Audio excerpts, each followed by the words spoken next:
In the untamed expanse of 1870s Wyoming territory, hope and heartbreak intertwine like autumn leaves in the wind. Sarah Mitchell steps off the dusty stagecoach, her dreams of a new life clutched close like the single valise in her trembling hands. But fate has other plans. Instead of a warm welcome, she finds her intended groom cold in his bed, leaving her stranded in a town where she knows no one. Just as despair threatens to overwhelm her, Alexander Kane, the territory's wealthiest rancher, discovers her plight. With quiet strength and gentle understanding, he offers her sanctuary at his sprawling ranch. What begins as a simple act of kindness blooms into something deeper, something neither of them expected to find at this stage of life. But can love truly blossom from such tragic beginnings? Before we jump back in, tell us where you're tuning in from. And if this story touches you, make sure you're subscribed, because tomorrow I've saved something extra special for you. The late afternoon sun cast long shadows across Cedar Grove's main street as Sarah Mitchell fought to maintain her composure. Her legs trembled beneath her dark traveling skirts, the weight of her situation pressing down on her shoulders like a heavy winter cloak. The town doctor, a weathered man with kind eyes named Harrison Wells, gently guided her away from the small, clapboard house where James Cooper lay. "Miss Mitchell, I'm truly sorry," Dr. Wells said, his voice gruff with sympathy.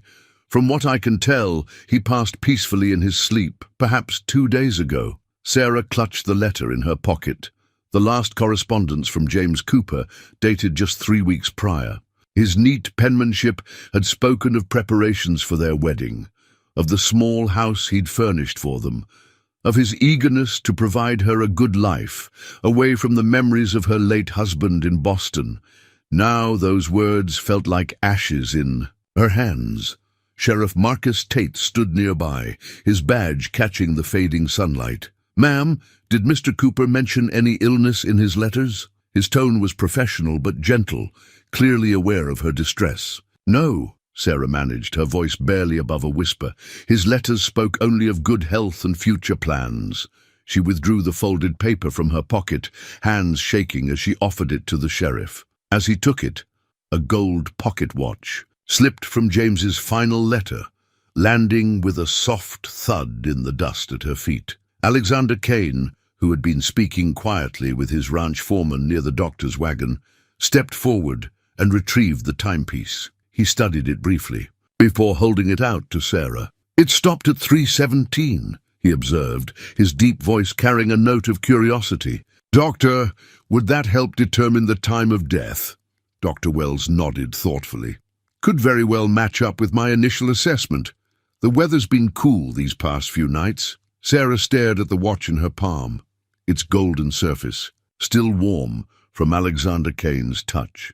She had never seen it before, had never known James Cooper in life, and now this small piece of him felt like both a gift and a cruel joke from fate. Here she stood, 32 years old, twice robbed of a chance at happiness, first by her young husband Thomas's fever 3 years ago, and now by the death of a man she had never met, but had dared to hope might give her a new beginning.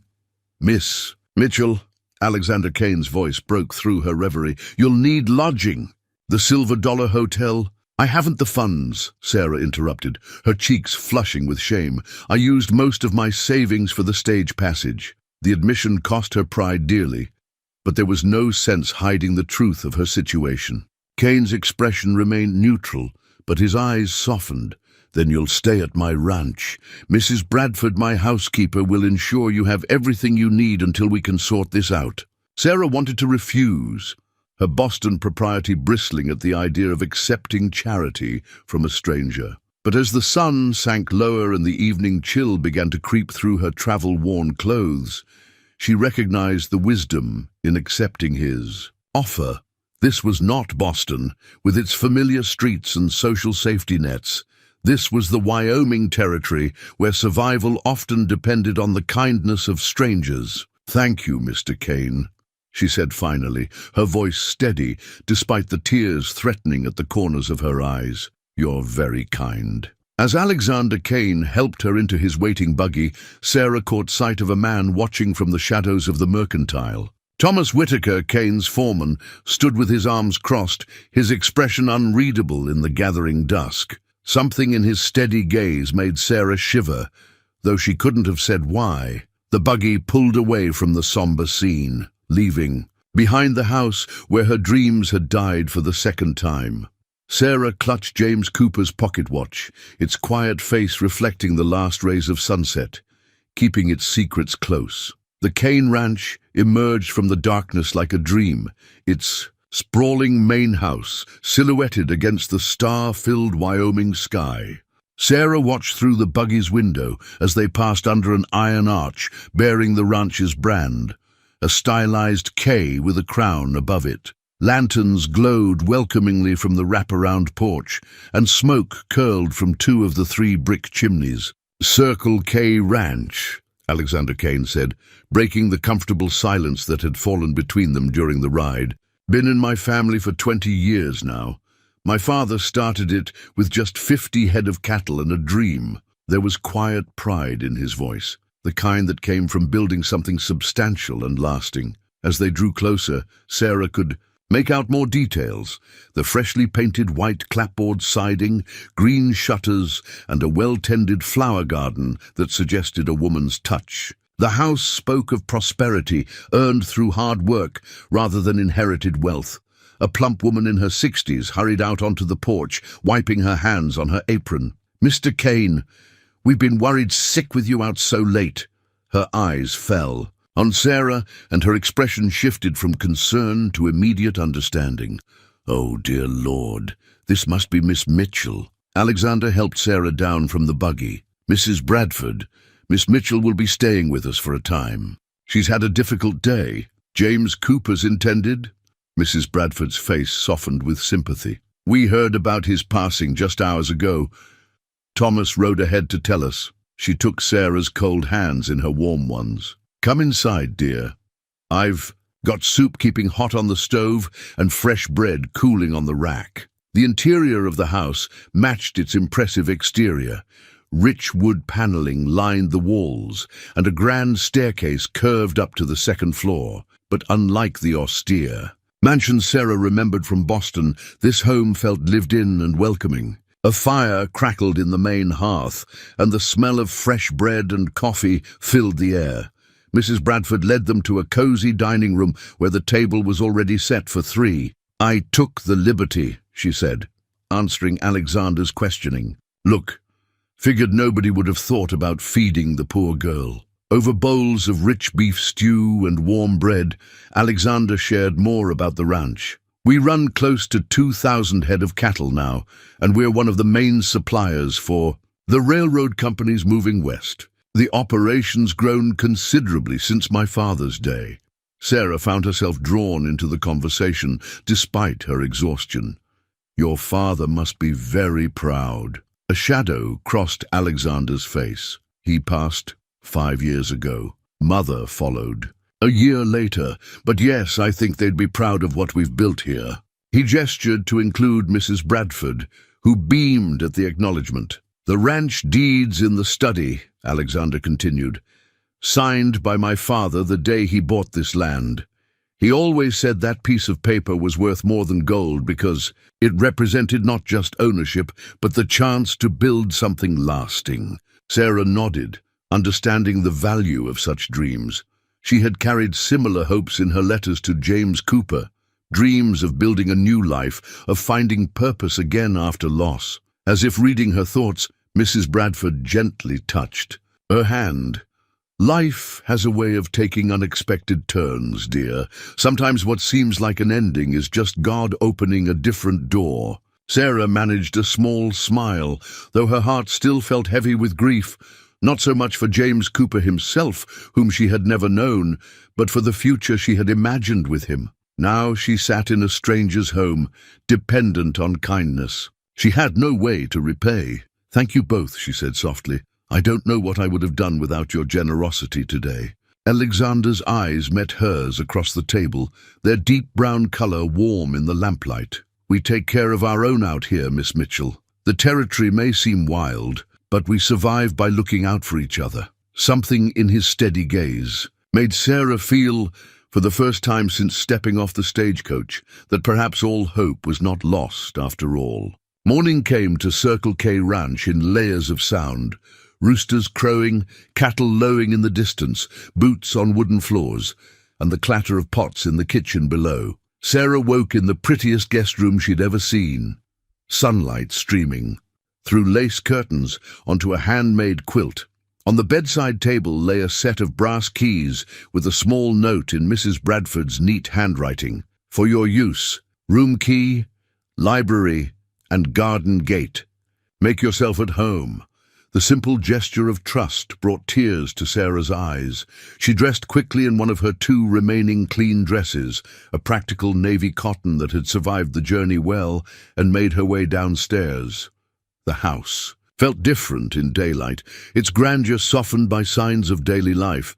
A forgotten book on a window seat, fresh-cut wildflowers in simple pottery vases, a man's hat hung carelessly on a hook. Mrs. Bradford was already busy in the kitchen, her grey hair escaping its bun as she directed 2 young maids in breakfast preparations. Good morning, dear. Mr. Kane's usually up with the sun, but he waited to have breakfast with you. He's in the morning room. Sarah found Alexander in a sunny room overlooking the garden, reading a newspaper. He stood when she entered, and she noticed again how his presence filled a room, not just with his physical height, but with a quiet authority that seemed as natural as breathing. I hope you slept well, Miss Mitchell, he said, folding the paper. Please join me. He pulled out a chair at the small table where coffee and warm biscuits waited. Thank you, I did, and thank you for the keys. It was most thoughtful. This is your home for as long as you need it to be, he said simply. I want you to feel comfortable here. He poured coffee for them both, adding cream to his own. I thought you might like a tour of the ranch today if you're feeling up to it, unless you'd prefer to rest. A tour would be lovely, Sarah said, surprising herself with how much she meant it. I'd like to understand more about where I am. She had almost said about you, but caught herself in time. Alexander nodded, seeming to hear the unspoken words anyway. We'll start after breakfast, but first, there's something we should discuss. His expression grew serious. Sheriff Tate sent word this morning. They're having trouble locating any of James Cooper's relatives. The house and its contents may take some time to sort out legally. Sarah set down her coffee cup carefully. I see. I hadn't even thought about such matters. There's more, Alexander continued gently. The doctor's preliminary examination raised some questions. Nothing definitive, but enough that they're looking into things more carefully. Questions. Sarah's voice wavered slightly. What kind of questions? The timing of his death doesn't quite align with what they initially thought. And there were some unusual circumstances. He paused, studying her face. I don't want to burden you with this, but I believe you have a right to know. You were, after all, to be his wife. Sarah straightened her shoulders, drawing on an inner strength she sometimes forgot she possessed. Please, Mr. Kane, I'd rather know the truth, whatever it may be. A flicker of approval crossed his face. Very well. The doctor found traces of what might be poison in Cooper's cup. They're sending samples to Cheyenne for analysis. The words hung in the air between them, heavy with implication. Sarah thought of the pocket watch, stopped at 3:17, and felt a chill despite the warm morning sun. Who would want to harm him? She whispered, more to herself than to Alexander. That's what they're trying to determine. Cooper wasn't well known in town, kept to himself mostly, but he did have some business. Dealings that the sheriff is looking into. Alexander leaned forward slightly. Sarah, Miss Mitchell, if you remember anything from his letters, anything that seemed odd or out of place, I'll think about every word, she promised.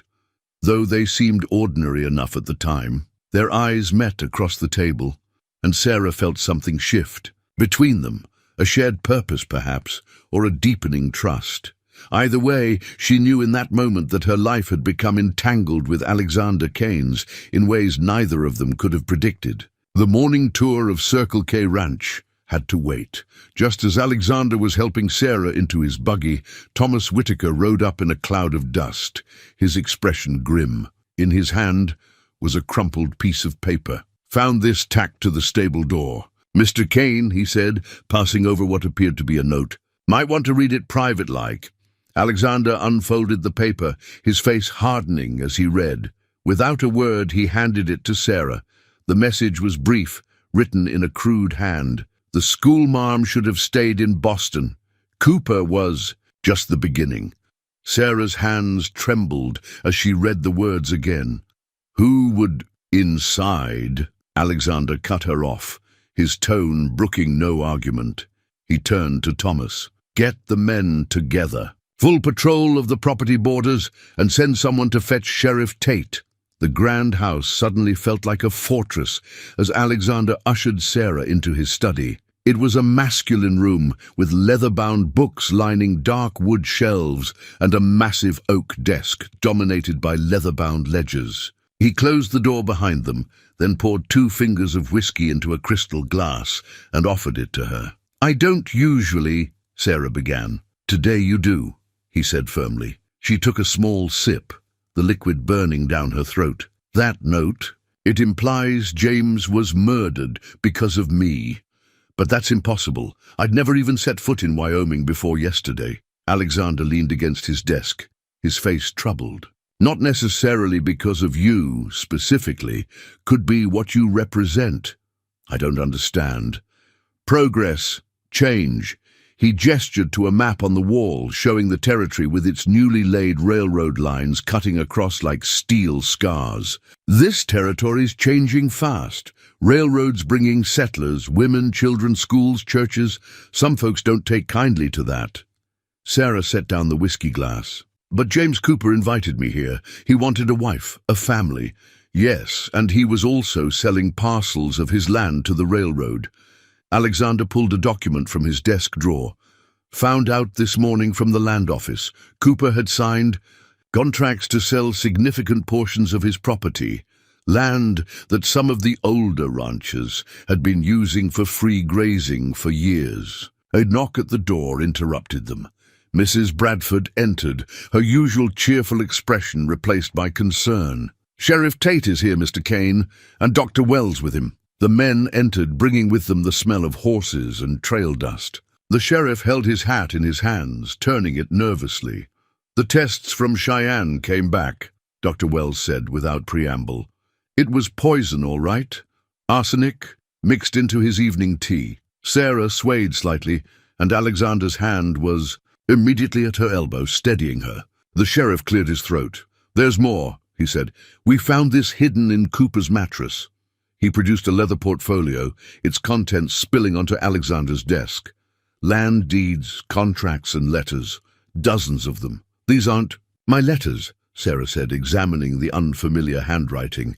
"These are business correspondence?" "Railroad negotiations," the sheriff confirmed, "dating back months. Cooper was buying up land all through the territory, piece by piece, small parcels from struggling homesteaders, strips along the projected railroad route. Man was fixing to make himself a fortune, and make some powerful enemies in the process," Alexander added grimly. Sarah picked up one of the letters, dated just a week before her arrival. "He writes here about securing the final piece. What does that mean?" Alexander and the sheriff exchanged looks. "Could be referring to the Henderson property," the sheriff said slowly. "Old man Henderson's been holding out against selling. To the railroad. His land's key to the whole route through the valley. Or," Alexander said, his voice tight with sudden understanding, "he could have meant you, Miss Mitchell." "Me?" Sarah's voice cracked. "A wife would make him appear more settled, more respectable, might have helped smooth things with the railroad executives." Alexander's face was apologetic.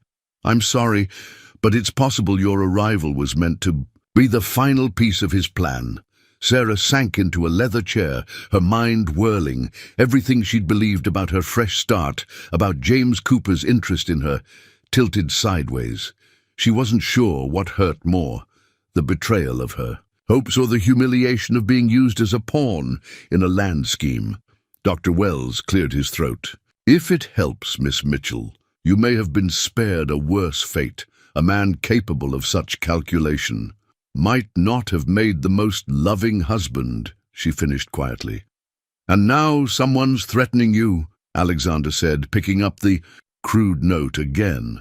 Whether because they think you know something about Cooper's dealings, or simply to frighten away another sign of changing times. I won't be frightened away, Sarah interrupted, surprising herself with the steel in her voice. I may not have chosen to be part of this situation, but I'm here now, and I want to know the truth. Alexander studied her for a long moment, something like admiration flickering in his eyes. Then we'll find it, together. The sheriff nodded. Grimly, I'll post men around the ranch, and I'll start asking questions about who knew about Cooper's plans. As the men discussed security measures, Sarah moved to the window, watching dust devils dance across the distant plains. She'd come to Wyoming seeking a new life, and fate had handed her a mystery instead. But as she glanced back at Alexander, Kane's strong profile, she wondered if perhaps the two weren't somehow intertwined. Sarah spent the next morning in the ranch's small schoolroom, a converted storage building that now housed 6 wooden desks and a small blackboard. Her teaching certificate, carefully preserved despite the long journey from Boston, sat on the teacher's desk, a reminder of who she was before all this began. The children come 3 times a week, Mrs. Bradford explained, helping Sarah dust the desks. Ranching families from miles around. Mr. Kane had this built 2 years ago, but we've had trouble keeping teachers. Most young women don't stay long. In the territory. It's perfect, Sarah breathed, running her hand along the smooth wood of the teacher's desk. Here was something familiar, something she could hold on to, while the rest of her world shifted like quicksand beneath her feet. A knock at the door revealed Alexander, his broad-shouldered frame filling the doorway. I see Mrs. Bradford's shown you your domain. My domain? Sarah asked. If you'd like it to be. We need a teacher and you need a purpose. Unless I'm overstepping. Sarah felt warmth bloom in her chest. No, you're not overstepping. I'd love to teach here. Mrs. Bradford beamed. I'll spread the word to the families. They'll be so pleased.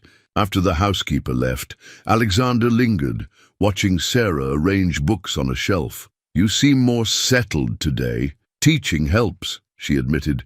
It's something I know, something I'm good at. She turned to face him. Thank you for this opportunity. You're good with more than just teaching, he said quietly. The way you handled yesterday's revelations, most women would have fallen apart or run screaming back to Boston. She managed a small smile.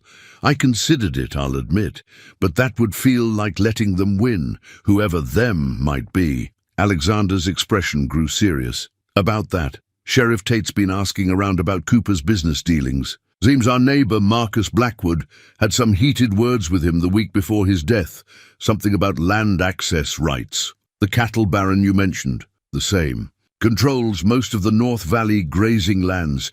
He's been fighting the railroad's expansion tooth and nail. Alexander moved to the window, gazing out at the distant hills. Man like that, used to having his way. He wouldn't take kindly to Cooper's plans. Sarah joined him at the window. You think he might have? I think we need to be careful. Blackwood's not the type to get his own hands dirty, but he has men who would. He turned to face her. Which is why I'd like you to learn to shoot. I beg your pardon. Basic self-defense. How to handle a revolver. The territory can be dangerous enough without death threats involved. His eyes held hers steadily. Will you let me teach you? Sarah thought of the crude note, of Cooper's stopped pocket watch, of all the questions still unanswered.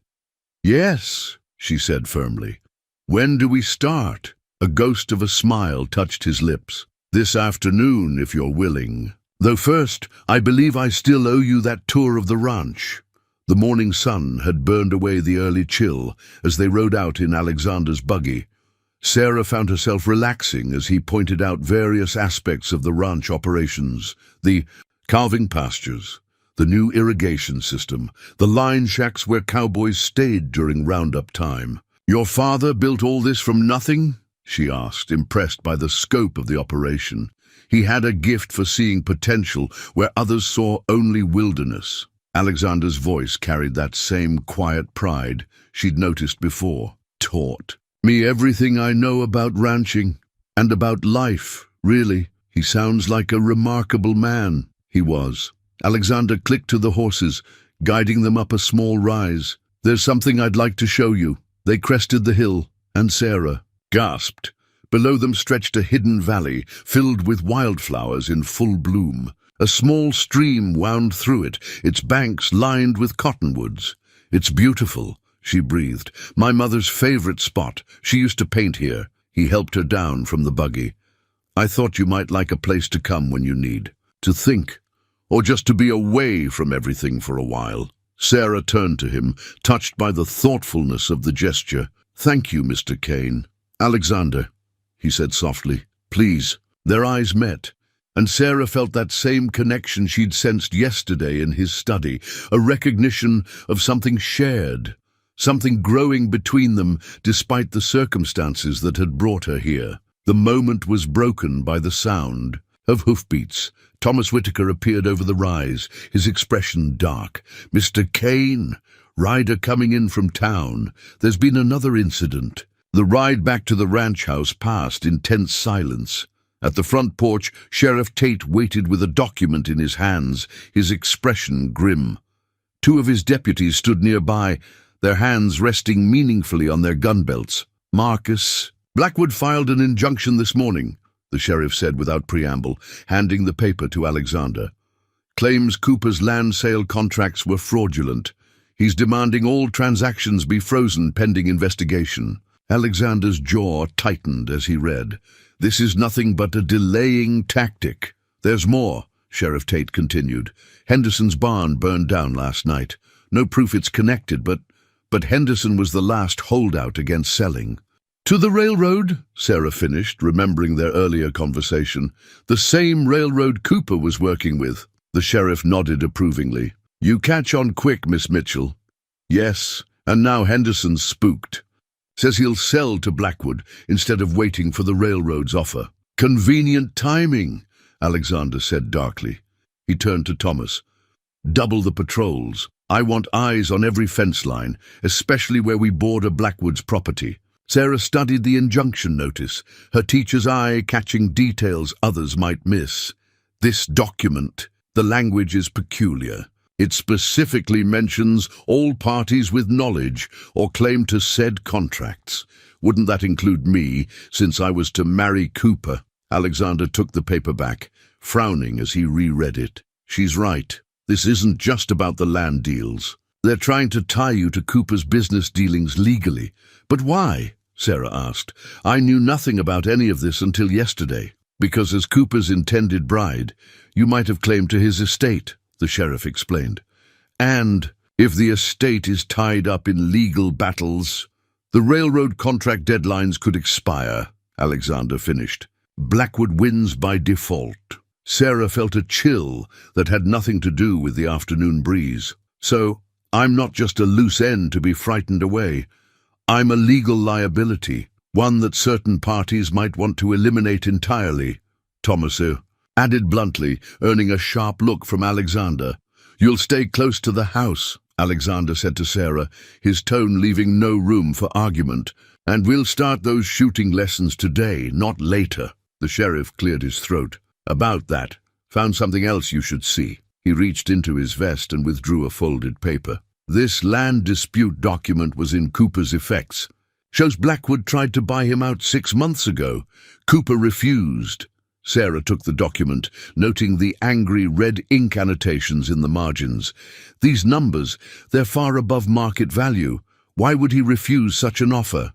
Because? Cooper was thinking bigger, Alexander said. Railroad money would dwarf even Blackwood's generous offer, and Blackwood doesn't take rejection well. Last man who refused to sell to him had his cattle stampeded through his corn crop, Thomas added. Nothing ever proven, of course. Sarah handed the document back to the sheriff, her mind working. If Cooper knew he was making enemies, why invite me here? Why complicate things with a marriage? Respectability. Alexander suggested again. Or maybe what? Maybe he genuinely wanted someone to share his success with. Alexander's eyes met hers. Not everyone's motives are dark, even in business. The moment was interrupted by Mrs. Bradford calling them in for lunch. As they moved toward the house, Thomas held back, catching Sarah's arm gently. "Miss Mitchell," he said quietly, "mind if I offer some advice?" She nodded, surprised by his serious tone. "Mr. Kane's a good man, best I've ever worked for. But this situation," he glanced at the retreating forms of Alexander and the sheriff. "Don't let your guard down, not with anyone." Before Sarah could respond, he touched his hat brim and strode off toward the stables, leaving her to wonder if his warning was meant to protect her or Alexander. The shooting lesson took place behind the barn, where Alexander had set up empty bottles on a weathered fence rail. Sarah tried to focus on his instructions, but her attention kept drifting to an old photograph she'd noticed that morning, half hidden behind books in the library. A younger Alexander with a beautiful dark-haired woman in a wedding dress. "Hold it firm against your shoulder," Alexander was saying, positioning the rifle in her hands. "That's it, now sight down the barrel. Who was she?" The question slipped out before Sarah could stop it, his hands stilled on the rifle. For a moment she thought he wouldn't answer, then softly, "Catherine, my wife." Sarah lowered the rifle. "I'm sorry, I shouldn't have." "No, you have a right to know." He took the rifle, setting it carefully aside, "especially now that you're involved in all this."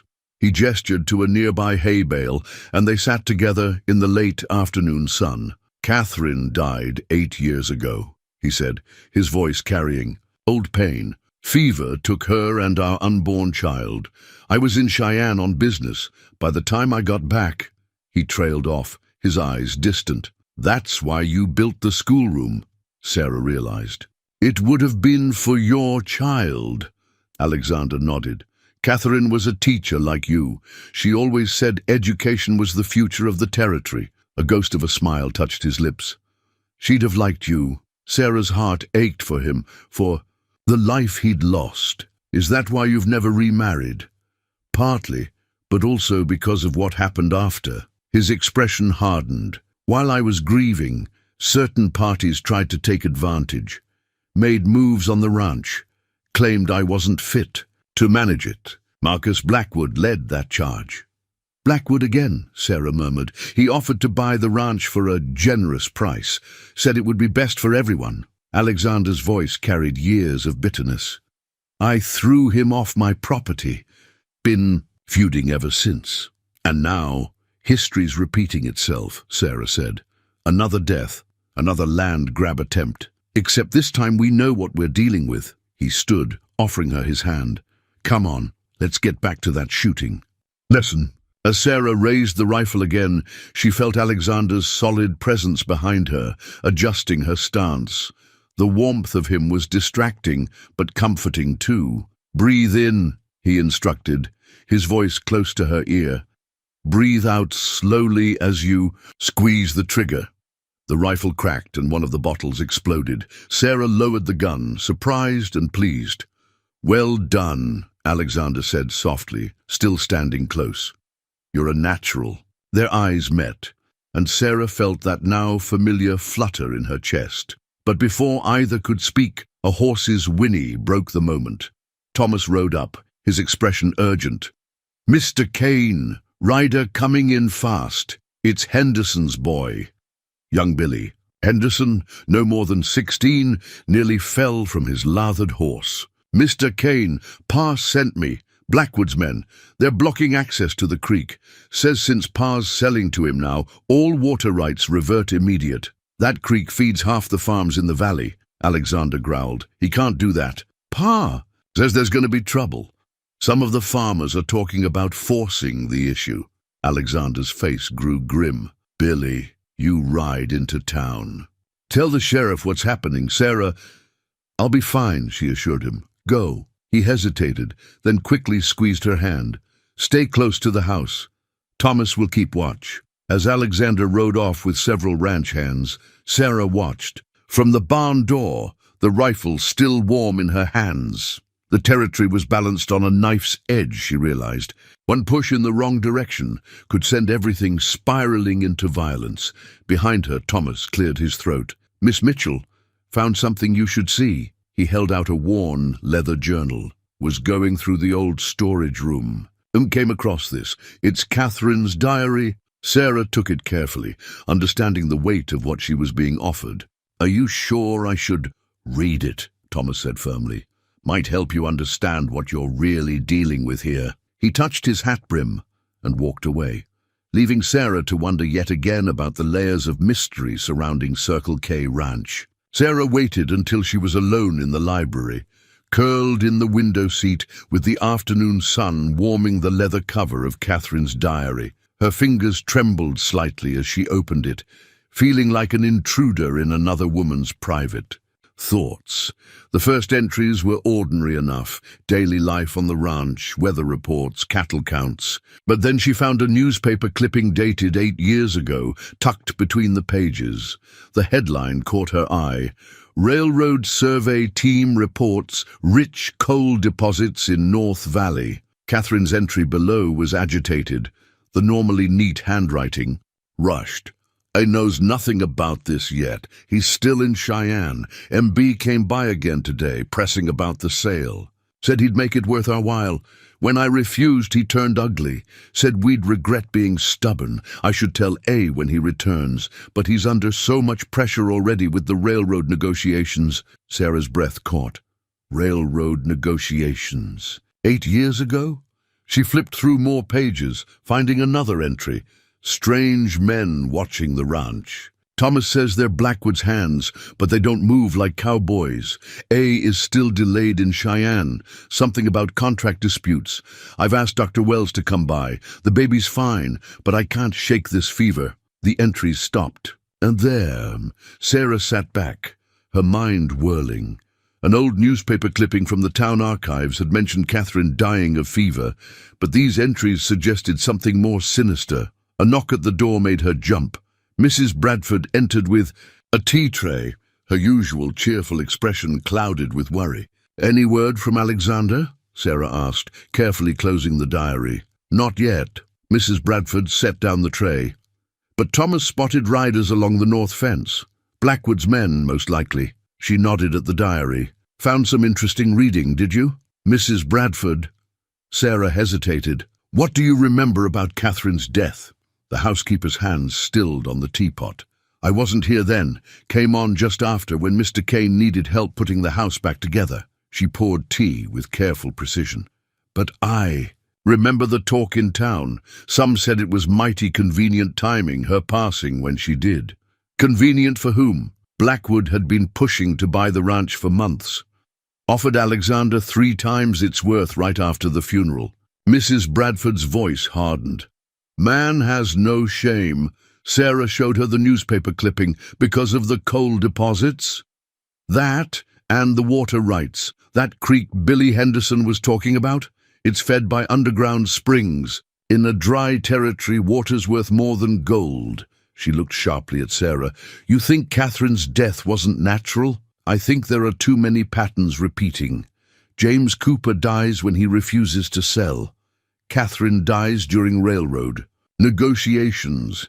And now Henderson's barn burns, and suddenly he's willing to sell to Blackwood." Mrs. Bradford sank into a chair. "Lord above. Does Alexander know about this?" "About what?" Alexander's voice came from the doorway, making them both start. He looked trail-worn and angry, his face streaked with dust. Sarah stood, still holding the diary. "About what really happened to Catherine." His expression shuttered. "We know what happened. She died of fever while I was away." "Like Cooper died in his sleep," Sarah pressed. "Alexander, look at this." She showed him the diary entries and the clipping. The timing, the threats, Blackwood's pressure. It's the same pattern. He read in silence, his face growing darker with each line. When he finished, he slammed his fist against the wall, making both women jump. "All these years," he growled. "I should have seen it." "You were grieving," Sarah said softly. "And Blackwood. Use that, just like he's using Cooper's death now." He looked at Sarah, his eyes intense. "The water rights dispute today, it's a distraction. His men were testing our response time, seeing how many riders we'd send." "Why?" "Because tomorrow's the deadline for Cooper's estate to respond to the injunction. If no one contests it, Blackwood's claim moves forward." He took her hands. "Sarah, you're the only one with legal standing to challenge it. As Cooper's intended bride, you can file a counterclaim. And that's what they're afraid of," she whispered. "That's why they wanted to frighten me away. Or worse." His grip on her hands tightened. "I won't let history repeat itself. Not this time." A shot rang out in the gathering dusk, and a window shattered behind them. Alexander pulled Sarah down as more bullets splintered the wood paneling. "Get to the cellar," he shouted to Mrs. Bradford, shielding Sarah with his body. "Thomas, we're under attack." The cellar was dark and cool, smelling of earth and stored apples. Sarah huddled with Mrs. Bradford behind stacked barrels as gunfire continued above. The housekeeper clutched her rosary, lips moving in silent prayer. Sarah's mind raced, remembering her shooting lesson from earlier. The rifle was still in the library, propped by the window seat. She pictured Alexander up there, defending his home, and felt suddenly fiercely angry. This had gone on long enough. "Mrs. Bradford," she whispered, "is there another way out of the cellar?" "The root cellar tunnel," the older woman replied, "leads to the old storm shelter behind the barn. But surely you're not thinking—" "Show me." The housekeeper hesitated, then nodded grimly. She led Sarah to a rough wooden door set into the earth wall, its hinges carefully oiled despite apparent disuse. "Alexander's father built this during Indian troubles. Hasn't been needed in years." The tunnel was narrow but tall enough to walk through, shored up with timber supports. Their single lantern cast jumping shadows as they hurried along its length. Sarah's skirts collected dirt, but she hardly noticed. They emerged into the storm shelter where they could hear the gunfight more clearly. Thomas's voice rang out, directing the ranch hands. But it was another sound that caught Sarah's attention, horses moving through the brush behind the barn. "They're trying to flank them," she realized. Without thinking, she grabbed a spare rifle from the shelter's wall rack. "Miss Mitchell," Mrs. Bradford's whisper was sharp, "you can't—" "I won't hide while others fight my battles." Sarah checked the rifle's load like Alexander had taught her. "Not anymore." She slipped out of the shelter, staying in the shadows of the barn. The moon was rising, casting enough light to see several riders trying to circle behind the ranch house. They hadn't expected anyone to be behind them. Sarah's first shot went wide, but it startled the riders. Her second caught one man's hat, sending him tumbling from his saddle. The others wheeled their horses, suddenly uncertain which direction the threat was coming from. "Sarah!" Alexander's voice carried from the house. "The barn!" She turned to see flames beginning to lick up the barn's wooden walls, a torch thrown by one of Blackwood's men. Without thinking, she ran for the water pump, her teacher's instincts remembering the line of buckets always kept ready for fire. Alexander appeared beside her, manning the pump while she filled buckets. Ranch hands emerged from their defensive positions to form a waterline. The attackers, their surprise advantage lost, melted away into the darkness. Dawn found them surveying the damage. Broken windows, bullet-scarred walls, scorched barn siding. But no lives lost, and the ranch still stood. "You could have been killed," Alexander said quietly as they watched the sun rise. They sat on the porch steps, too exhausted to move further. "So could you." Sarah's voice was equally soft. "I couldn't hide in the cellar knowing that." He turned to look at her, his expression complicated. "Catherine would have done the same." A pause. "She did do the same thing, I suspect, standing up to Blackwood, and it got her killed." Sarah's hand found his, their fingers intertwining naturally. "She was protecting everything you'd built together, just as we protected it tonight." "We," he repeated, something warming in his eyes. "Sarah, Mr. Kane!" Thomas's shout interrupted them. He rode up fast, leading a horse with a familiar saddle. "Found this one wandering by the creek. It's got the Blackwood brand." Alexander stood, pulling Sarah up with him. And saddlebag had this inside. Thomas held out a stack of papers. Looks like letters, between Blackwood and someone in town, someone who knew about Cooper's plans, and Catherine's death. Sarah felt Alexander's hand tighten on hers. Who? Thomas's face was grim. You're not going to like it, sir. Not one bit. The letters trembled in Alexander's hands as he read them in his study. Sarah stood by the window, watching his expression darken with each page. Outside, the first repair crews were already at work on the barn, hammering echoing across the yard. "Dr. Wells," Alexander finally said, his voice thick with betrayal. All this time it was Dr. Wells. Sarah sank into a chair. The town doctor, but he seemed so trustworthy. That's why it worked. Alexander spread the letters across his desk. He was Blackwood's eyes and ears in town, reporting on Catherine's pregnancy, on Cooper's plans, on your arrival. He would have been the one to— Sarah couldn't finish the thought. To poison them. Yes. Alexander's knuckles whitened on the desk edge. The fever that took Catherine, he was treating her for it. And Cooper's tea. Thomas cleared his throat from the doorway. There's more, sir. Dr. Wells isn't in town. His office is cleared out. Sheriff's men found this on his desk. He handed over a crumpled note. Sarah read it over Alexander's shoulder. It's done. The schoolteacher won't be a problem by morning. Payment as agreed. W. By morning? Sarah's voice caught. But it's barely dawn now. Alexander was already moving. Thomas, get the men ready. They'll try something before the courthouse opens. That's when you'd need to file the counterclaim. Alexander! Sarah caught his arm. What if we're reading this wrong? What if the attack last night wasn't the attempt they meant? He stilled. The water, the well, they said together. Alexander sprinted for the kitchen, Sarah close behind. Mrs. Bradford was just lifting the coffee pot. Don't! Alexander shouted, knocking it from her hands. The pot shattered on the floor, dark liquid seeping into the floorboards. Lord have mercy, Mrs. Bradford whispered, understanding dawning. I just drew fresh water from the well. Get everyone away from the house pump, Alexander ordered Thomas, and send someone to check the creek. Sarah was already running for the schoolroom, the children's water bucket, but Alexander caught her arm. No, you're not going out there alone. Those children are safe at home. School's not for hours yet. His grip softened, became a caress. Sarah, please. I can't lose you too. Not like Catherine. She turned to face him fully. Alexander, I'm not Catherine, and hiding won't save me. A shot rang out, the bullet splintering the doorframe beside them. More shots followed as Alexander pulled Sarah down behind a cabinet. Wells, Thomas shouted from outside. He's in the barn loft. Sarah felt Alexander's body tense, ready to sprint toward the danger. She grabbed his shirt. Together, she said firmly. We do this together. His eyes met hers, full of fear and something deeper.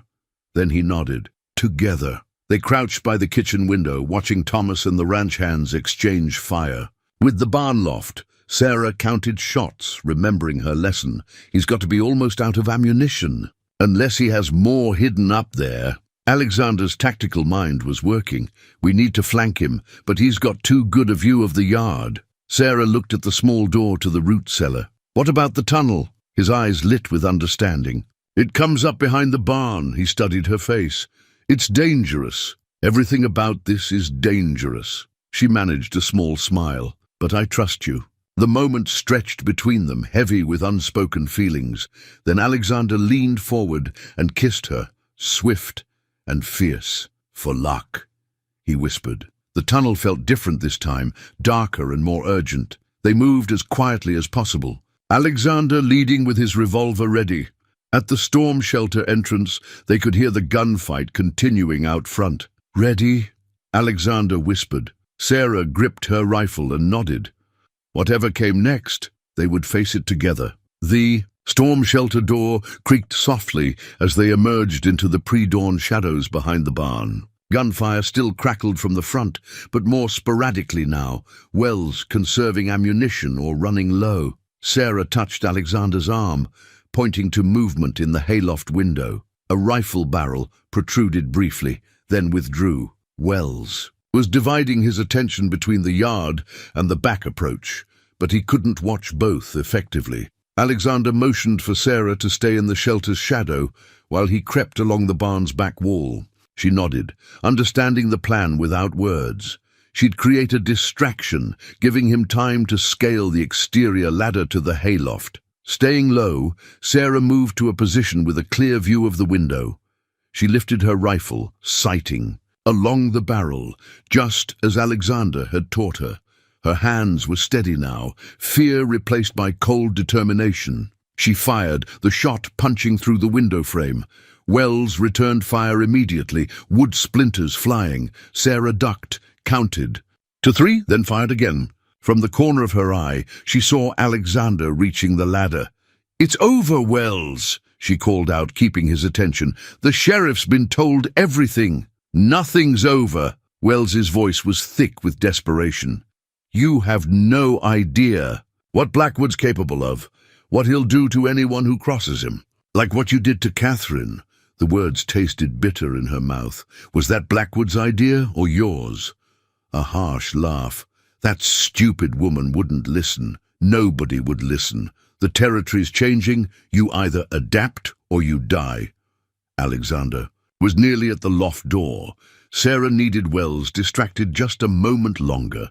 "Is that what you told Cooper before you poisoned him?" Cooper was a fool. Thought he could play both sides, use his pretty mail-order bride for respectability while he sold us all out to the railroad. Wells's voice grew manic. "But you're worse. Coming here, stirring up the past, making Kane remember things. Better left buried." Sarah saw Alexander slip through the loft door, moving silently through the shadows. Wells was too focused on her to notice. "It wasn't just about land, was it?" Sarah pressed. "You let Catherine die. Watched it happen. Her and her unborn child.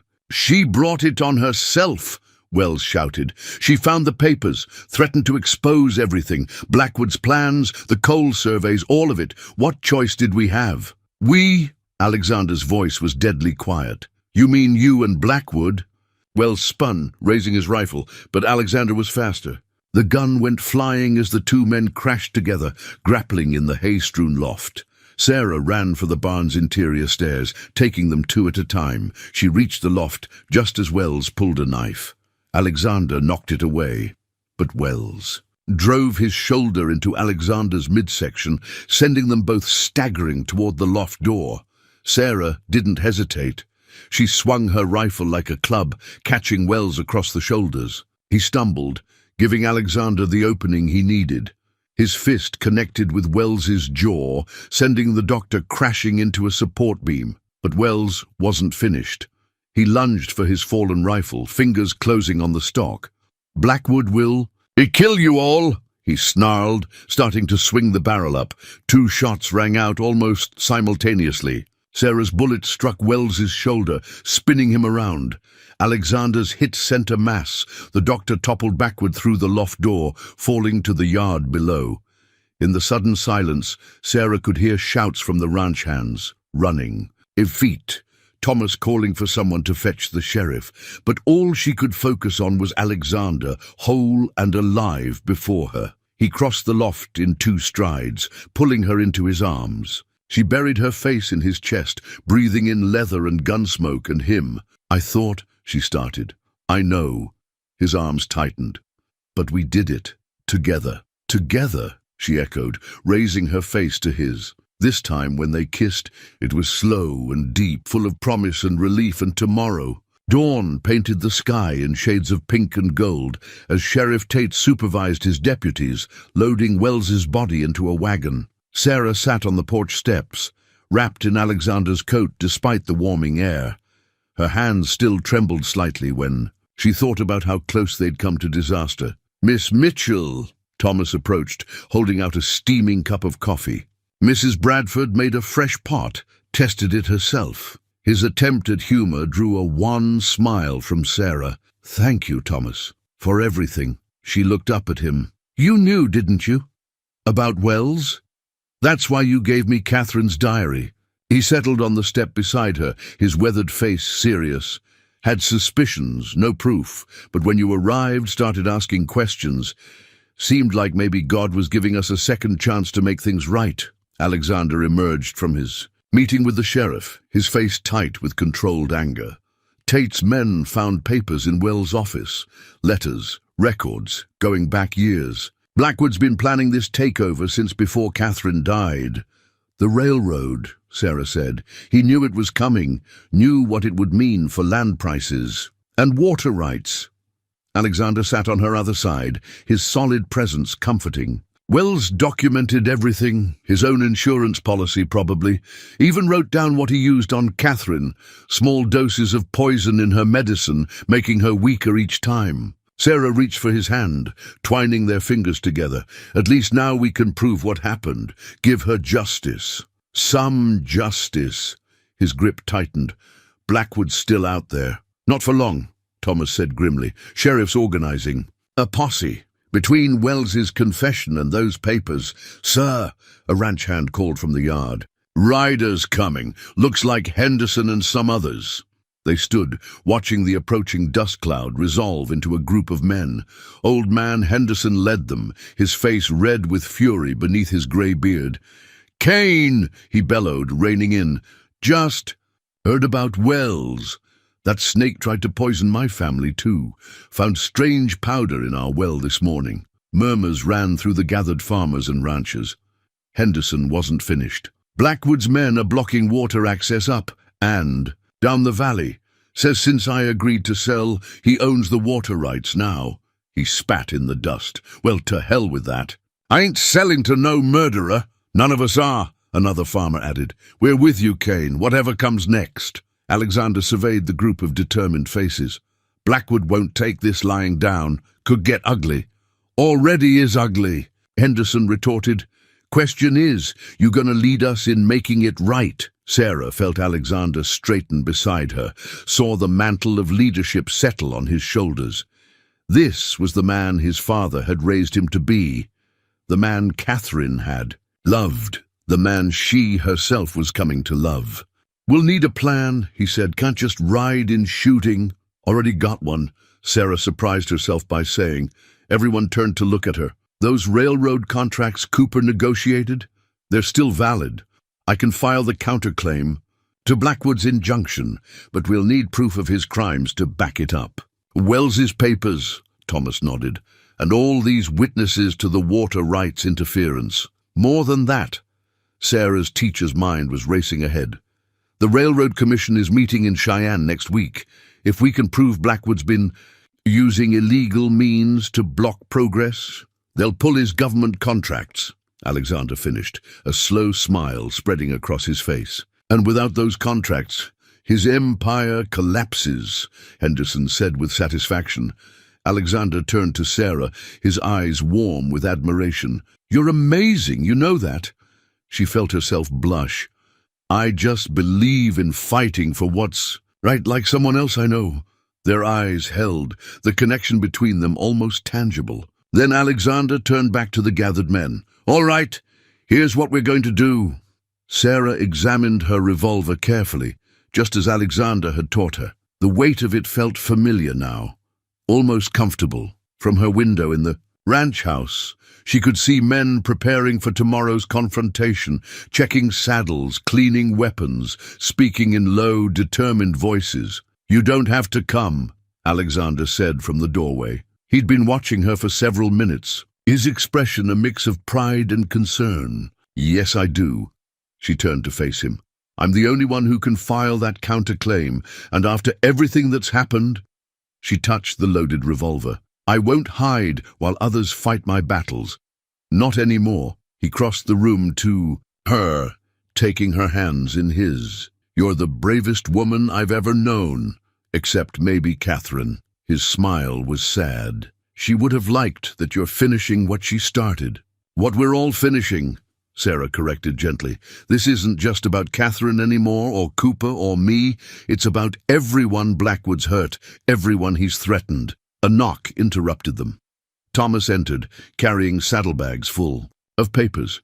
Got everything from Wells's office, plus Cooper's contracts. Sheriffs authenticated them all. He paused.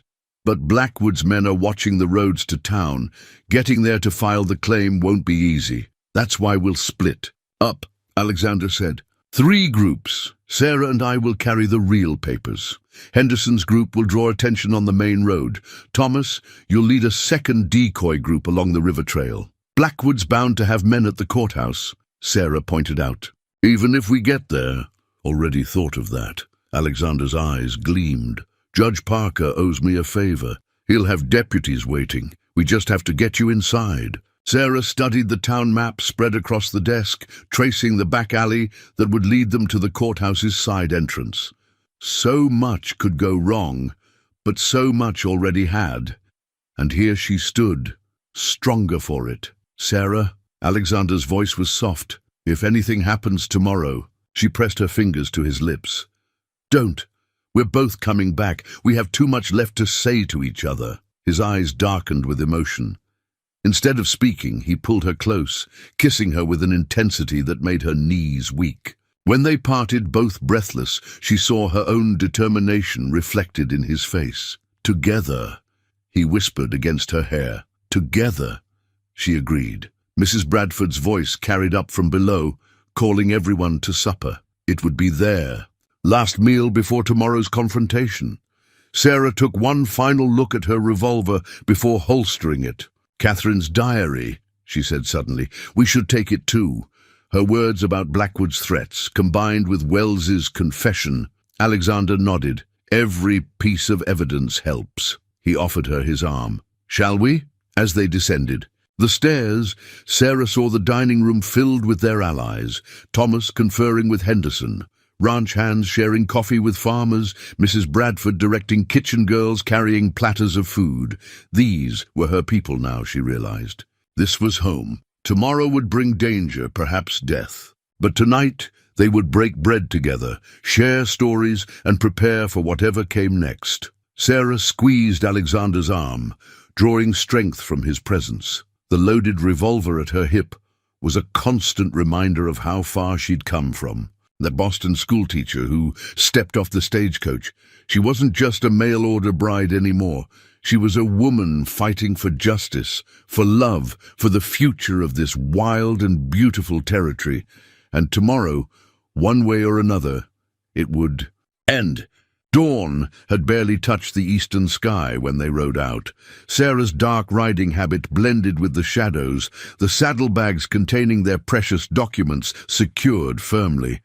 Alexander rode beside her, his face set in grim determination. Behind them, Henderson's group clattered noisily down the main road, making no secret of their approach to town. From the river's direction came the sound of Thomas's riders, providing the second distraction. Remember, Alexander said softly as they picked their way through the pre-dawn gloom. Once we're in town, we stay to the back alleys, Judge Parker's. Clark will be waiting at the side door. Sarah nodded, one hand touching the revolver at her hip. The weight of Catherine's diary pressed against her ribs, where she'd tucked it inside her jacket. So many lives, so many stories, all coming down to this morning. The first shot rang out from the direction of the main road. Henderson's group had made contact with Blackwood's men. More gunfire erupted from the river trail. Thomas's diversion, working as planned. They reached the edge of town just as the sun crested the horizon. Light glinted off the courthouse's windows as they dismounted in a shadowy stable yard. Alexander touched Sarah's arm, pointing to movement at the corner of the building. Blackwood's got men posted, he whispered. We'll have to time this perfectly. A sudden commotion erupted on the main street, Henderson's men engaging directly with Blackwood's forces. The guards at the corner moved toward the sound drawn by the chaos. Now, Alexander said. They sprinted across the open space to the courthouse's side door. Sarah's heart pounded, expecting a shout or a shot at any moment. But they reached the door unseen, finding it unlocked as promised. Inside, the courthouse was cool and dim. Judge Parker's clerk, a thin man named Phillips, waited nervously. "Quickly," he hissed. "The judge is ready." But as they turned toward The clerk's office, a familiar voice, stopped them cold. Well, well. Marcus Blackwood stepped from the shadows, flanked by two armed men. If it isn't the grieving widower and his new lady love, come to cause more trouble? Sarah had never seen him up close before. He was a tall man, expensively dressed, with cold eyes and a smile that never reached them. This was the man who had ordered Catherine's death, who had tried to destroy Alexander's life, who would kill them all for the sake of power and greed. "It's over, Blackwood," Alexander said, his voice steady. "We have proof of everything. Wells's confession, Catherine's diary, Cooper's contracts, all of it." "Proof?" Blackwood laughed. "I own half the territory, Kane. You think a few papers will matter? That anyone will dare stand against me?" He nodded to his men, who raised their weapons. "I tried to be reasonable, offered to buy you out, offered to let you walk away, but you just had to play the hero, like you gave Catherine a choice." Sarah's voice rang with steel. "Or James Cooper." Blackwood's eyes narrowed. "Unfortunate business, that, but necessary, just like this is necessary." He drew his own revolver. "Drop the saddlebags, now!" Alexander moved slightly, shielding Sarah, but she stepped forward instead, her chin high. "You're right, Mr. Blackwood. You do own half the territory." Her hand moved to her jacket. "Which makes this so much more interesting." "Sarah," Alexander warned, seeing something in her expression. "Because you see," she continued, "while everyone was watching the main road and the river trail, Mrs. Bradford was meeting with a very interested party. She withdrew not Catherine's diary, but a thick envelope. The Railroad Commission sends its regards." Blackwood's confident smile faltered. "What are you talking about?" "The Commission's been investigating you for months," Sarah said, holding up the envelope. "Every illegal water rights claim, every threatened farmer, every blocked land sale. They've built quite a case." She took a step forward. "But Cooper's evidence was the key. The proof that you were deliberately sabotaging the railroad's expansion." "You're bluffing," Blackwood snarled, but uncertainty had crept into his voice. "Am I?" Sarah's smile was cold. "Why do you think Wells kept such detailed records? He wasn't just protecting himself from you. He was working with the Commission all along. Insurance, he called it." Alexander's sharp intake of breath told her. He'd figured it out. The timing of Cooper's land sales were coordinated with federal investigators, Sarah finished. He was their agent. That's why he needed a respectable cover story. That's why he needed... She swallowed hard. "That's why he needed a wife." Gunfire erupted outside, closer now. Through the courthouse windows, they could see Henderson's men pushing Blackwood's forces back down the street. "It doesn't matter," Blackwood said, raising his revolver. "Dead people can't testify. Dead people can't file claims. But living judges can." A new voice rang out. Judge Parker emerged from his chambers, a shotgun in his hands. Behind him stood Sheriff Tate and 3 deputies, all armed. "And I've heard quite enough." Blackwood's men looked uncertainly at their boss, guns wavering. The sheriff's deputies moved to flank them. "Drop your weapons," Tate ordered. "All of you." For a moment, Sarah thought Blackwood would surrender. Then he swung his revolver toward her with shocking speed. "You ruined everything!" 2 shots rang out simultaneously. Alexander's bullet caught Blackwood's shoulder, spinning him around. Sarah's struck his gun hand, sending the weapon flying. He crashed to the floor as his men dropped their guns, raising their hands. "Marcus Blackwood!" Judge Parker's voice rang with authority. "You're under arrest for the murders of Catherine, Kane and James Cooper, for conspiracy, extortion, and interfering with federal railroad contracts." As the deputies moved in with handcuffs, Blackwood glared up at Sarah and Alexander. "You have no idea what you've done. The territory needs men like me. We bring order to chaos." "No," Sarah said quietly. "We bring justice to corruption." Catherine knew that. Cooper died proving it. And now everyone else will know it too. Alexander's arm slipped around her waist, supporting her as the tension of the moment began to fade. Outside, they could hear cheering, Henderson's men celebrating victory. "The Railroad Commission's agents are waiting at my office," Judge Parker said.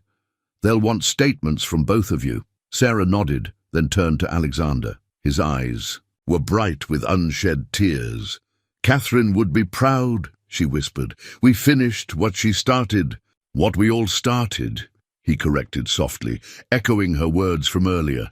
Then he kissed her, right there in the courthouse, not caring who saw. When they parted, his smile was radiant. "Ready to help me build something new?" Sarah looked around. At the courthouse, at the defeated Blackwood being led away, at the dawn of justice breaking over the territory. "Together," she said firmly, "always together." The autumn sun was setting by the time they returned to Circle K Ranch, painting the sky in shades of gold and pink that reminded Sarah of her first arrival. But everything else had changed. Henderson and his men rode with them, victory and justice, won at last. Mrs. Bradford stood waiting on the porch, her face bright with happy tears. "It's done?" she asked as they dismounted. "It's done," Alexander confirmed, helping Sarah down from her horse. "Blackwood's in custody. The Railroad Commission has everything they need, and the water rights have been restored to all the legitimate landowners." Sarah watched the ranch hands and farmers celebrating, sharing coffee and whiskey as they relived the morning's events. Thomas caught her eye from across the yard and tipped his hat, a gesture of respect that warmed her heart. "There's one more." "A thing," Alexander said, taking her hand. He led her to the flower-filled valley where they'd shared their first private moment. The setting sun bathed everything in golden light as he turned to face her. "Sarah Mitchell," he began, his voice thick with emotion, "you came here looking for a new life and found yourself in the middle of our troubles instead. But without you, we never would have discovered the truth about Catherine's death. Never. It would have stopped Blackwood, never would have brought justice to this territory." He dropped to one knee, holding up a simple gold ring. "I know it's soon, and I know we've barely had time to breathe. But I love you, Sarah. I love your courage, your intelligence, your fierce heart. Would you do me the honor of becoming my wife?" Sarah felt tears welling in her eyes. "Yes," she whispered. "Yes, with all my heart." He slipped the ring onto her finger, then stood and gathered her into his arms.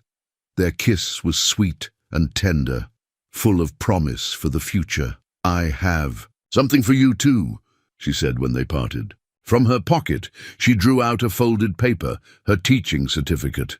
"I want to expand the school, make it a proper place of learning for all the children in the valley. With your blessing?" Alexander's smile was radiant. "Our blessing. Everything. We build from now on. We build together." The wedding took place in the hidden valley, now bursting with late autumn wildflowers. The entire community gathered to celebrate. Ranch hands, farmers, townspeople, and even a representative from the Railroad Commission who had become a friend during the proceedings against Blackwood. Sarah wore a simple white dress that Mrs. Bradford had helped her make with Catherine's restored locket around her neck, a gift from Alexander, found among the papers in Wells's office. As she walked toward him through the wildflowers, his face glowed with a joy that matched her own. Judge Parker performed the ceremony, his usual stern demeanor softened by the occasion. "Love that grows from adversity," he said, "is the strongest kind there is. These two have faced darkness together and emerged stronger for it. Their union represents not just personal happiness, but the triumph of justice and the promise of a brighter future for our entire territory." As Alexander kissed his bride, the gathered crowd erupted in cheers. Sarah looked out at their assembled family, not by blood, but by choice and circumstance, and knew she had found more than just a husband. She had found her true home. Later, as they danced under the stars, Alexander whispered, "Happy." Sarah touched the locket at her throat, thinking of the strange path that had led her here. She had come west as a mail-order bride, seeking a simple new life. Instead, she had found love, justice, and a purpose greater than herself. "More than happy," she replied. "I'm exactly where I'm meant to be,